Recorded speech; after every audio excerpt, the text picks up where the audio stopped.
Chapter 41 जीजी the prodigy. तो यहाँ पर जो इविल आई होता है जीजी की बॉडी को ओवरटेक कर लिया होता है। फिर वो मोमो को एक तगड़ा किक मारता है जिससे मोमो जाकर वॉल से टकराती है, लेकिन खुद को वो अपनी साइकिक पावर से प्रोटेक्ट कर लेती है। इतने में जो इविल आई होता है वहाँ इंस्टेंट आ जाता है, आकर उसके फेस पे पैर रख देता है, जहाँ पर वो उसको बोलता है मोमो को कि तुम्हारे पावर्स बढ़िया इंटरेस्टिंग है। फिर वो टर्बो ग्रैनी को देखकर कहता है तुम तो एक योकाई हो, इसके साथ क्या कर रही हो, शायद तुम इसकी स्लेव बन चुकी हो। तो यहाँ पर जो टर्बो ग्रैनी होती है वो बोलती है कि तुम अपना जवान संभाल कर बात करो वरना तुम बचोगे नहीं बेटा। फिर जो मोमो होती है वो बोलती है जीजी होश में आओ, तुम खुद को संभालो जीजी। तो यहाँ पर जो इविल आई होता है वो बोलता है कि तुम किसकी बात कर रहे हो, इसकी बॉडी अब मेरी वेसल बन चुकी है, अब मैं तुम्हें दिखाता हूँ कि ट्रू हेल्थ होता क्या है। इतने में वहाँ पर जायंट अर्थवर्म आ जाता है और अपनी पिकाचू वाली पावर यूज करता है। तो यहाँ पर जो इविल आई होता है अपने सामने एक प्रोटेक्टिव बैरियर क्रिएट करता है जिससे उसके इलेक्ट्रिक शॉक से बच जाता है। इतने में इविल आई बोलता है कि मेरा जो गुस्सा है वो कभी खत्म नहीं होने वाला, क्योंकि ये जो कर्स हाउस है यहाँ पर जितने भी लोग सैक्रिफाइस हुए हैं ये घर उनकी बदुआओं से बना है।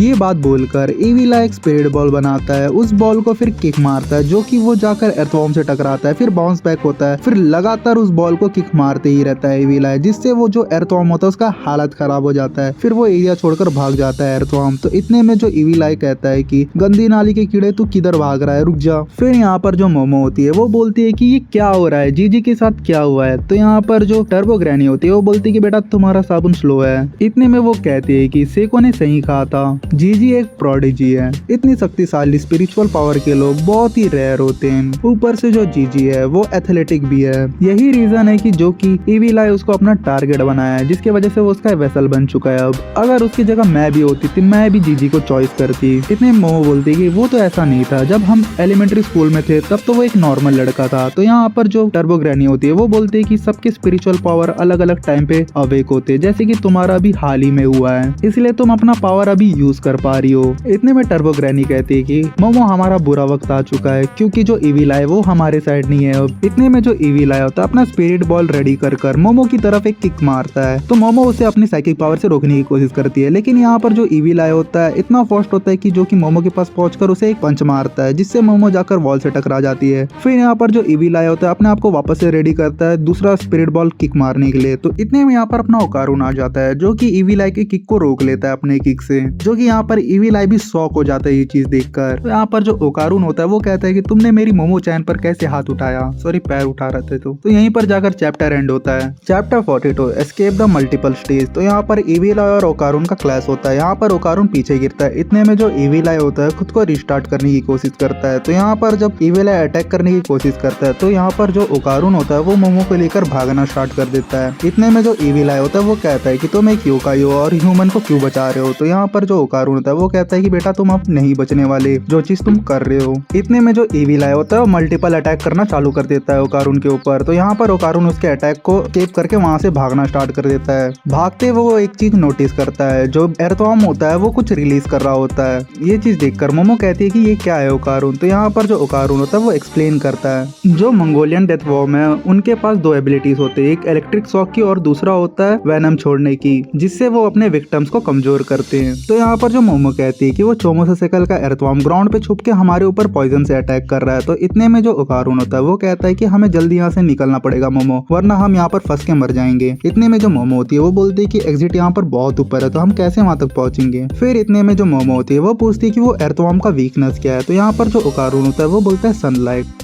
अंडरग्राउंड ड्रिलर्स और क्राइपेट्स ये लोग बैक्टीरिया और जम्प से रिलेट करते हैं, ये लोग अल्ट्रावायलेट रेस को हैंडल नहीं कर सकते।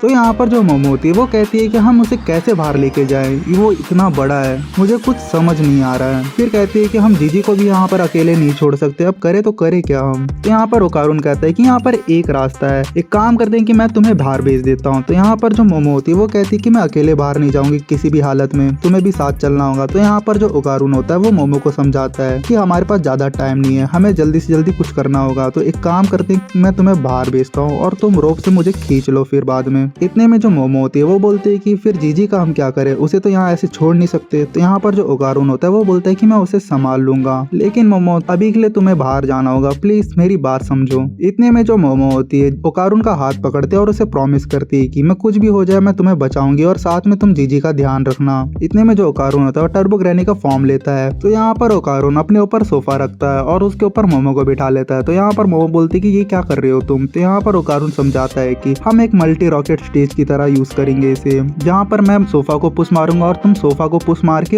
एग्जिट से निकल जाना। इतने में जो ओकारुन होता है सोफा को लॉन्च करता है। यहाँ पर मोमो सोफा से लॉन्च होती है, फिर वो जाकर अपने साइकिक पावर से उस होल को पकड़ लेती है और वहाँ से बाहर निकल जाती है। ये चीज देखकर अपना ओकारुन होता है वो खुश होता है, वो कहता है कि हमने कर दिखाया। इतने में हम देखते हैं ओकारुन के पीछे ईविल आई आ जाता है और वो कहता है कि तुम कितने ब्लेस्ड हो क्योंकि तुम पहले मरने वाले हो मेरे हाथ से। इतने में ओकारुन टर्बो ग्रैनी के फॉर्म में ट्रांसफॉर्म होता है और कहता है कि लगता है मैं भूल गया था तुम्हें कहना कि तुम यहाँ से बाहर नहीं निकल सकते, अब इस मैटर को यहीं खत्म करते हैं। इतने में मोमो ऊपर आ जाती है और सबसे पहले रस्सी ढूंढने की कोशिश करती है, लेकिन उसे रस्सी नहीं मिलता। तो यहाँ पर वो क्या करती है, सभी रूम के कपड़े निकालती है, उससे रस्सी बनाने की कोशिश करती है, फिर रस्सी बनाती है, उस होल पे वो रस्सी डालती है, लेकिन यहाँ पर जो रस्सी होता है इतना छोटा होता है कि ज्यादा नीचे जा नहीं पाता। फिर वो थोड़ा सा परेशान हो जाती है, फिर वो सोचने लगती है अगर वो जल्दी नहीं करेगी तो ओकारुन पॉइजन से मर जाएगा। फिर मोमो को कुछ आइडिया आता है, वो क्या करती है कि अपने रूम के गैस को ऑन करती है और फिर बुक्स जलाकर उस घर को ही जला देती है। फिर हेल्प के लिए विलेजर्स को बुलाने की कोशिश करती है और कुछ लोग फायर फाइटर्स को रेस्क्यू के लिए बुलाते हैं और यहीं पर चैप्टर एंड होता है। Chapter 43 you won't get away with this. तो यहाँ पर जो ओकारुन होता है वो ईविल आई के साथ लड़ते रहता है। तो यहाँ पर जो ईविल आई होता है अपना स्पिरिट बॉल यूज करता है ओकारुन को मारने के लिए, लेकिन ओकारुन वो चीज को डॉज कर लेता है। इतने में जो ईविल आई होता है अपने पंचेस यूज करता है ओकारुन को मारने के लिए, लेकिन ओकारुन उसको भी डॉज कर लेता है, लेकिन उसे सडनली आकर वो एक स्पिरिट बॉल लग जाता है उसके फेस पे। इतने में वो जाकर नीचे गिरता है। तो ये सही मौका देखकर ईविल आई उसको एक पंच मारने की कोशिश करता है, लेकिन जो अपना ओकारुन होता है वो चीज को डॉज कर लेता है। इससे बहुत परेशान हो जाता है अपना ईविल आई, क्योंकि वो हर एक अटैक को डॉज कर रहा था। इतने में ईविल आई कहता है कि अब मुझे इस गेम में सीरियस होना पड़ेगा ताकि मैं इस बॉडी को फुल पोटेंशियल पर यूज कर सकूं। तो यहाँ पर हम देखते हैं जो ईविल आई होता है उसके नाक से खून निकलना चालू होता है, क्योंकि जो एर्थवॉर्म है उसका पॉइजन ईविल आई पे इफेक्ट कर रहा है। इतने में जो ईविल आई होता है एक बैरियर क्रिएट करता है जिसके अंदर ओकारुन फंस जाता है और वो ओकारुन को कहता है कि तुम इस बैरियर के अंदर से बाहर नहीं भाग सकते। तो ईविल आई जो होता है उस बैरियर के अंदर घुसता है और ओकारुन को बहुत मारता है और उस पर पंचेस की बारिश कर देता है। इतने में जो ईविल आई होता है वो कहता है कि सबसे पहले मैं तुम्हें खत्म करूंगा, उसके बाद उस लड़की को भी खत्म करूंगा।